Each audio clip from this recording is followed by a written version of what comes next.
Kita beralih ke informasi lain, Saudara. 12 korban tertabrak mobil pengantar MBG di Sekolah Dasar Negeri Kalibaru Cilincing, Jakarta Utara masih dirawat di rumah sakit.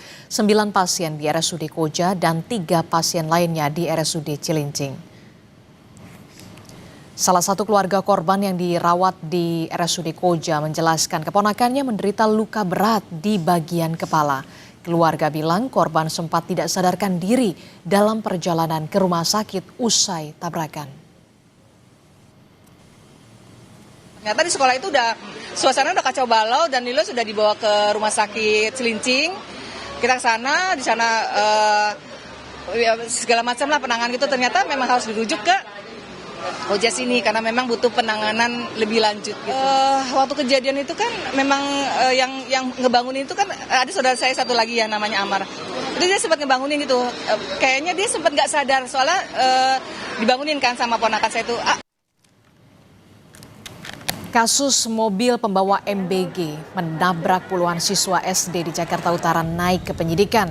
Polisi menduga ada unsur dugaan kelalaian dalam kecelakaan yang mengakibatkan 22 orang luka.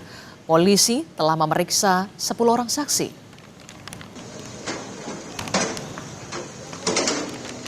Penyidik telah melakukan beberapa rangkaian pemeriksaan dan pada malam ini status sudah naik ke penyidikan. Adapun pasal yang kami kenakan yaitu pasal 360 KUHP karena kelalaiannya mengakibatkan orang luka berat lainnya dengan ancaman hukuman maksimal 5 tahun.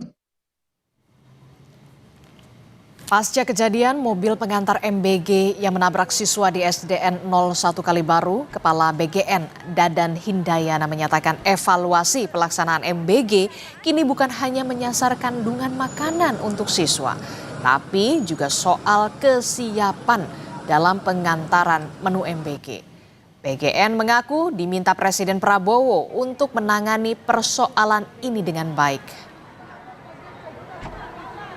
Mobil sebelum digunakan untuk pengiriman itu wajib dicek setiap hari.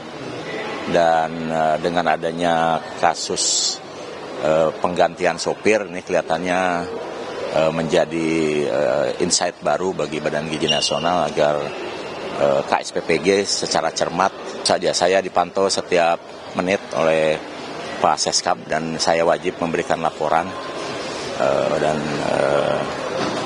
Pak Presiden sudah memerintahkan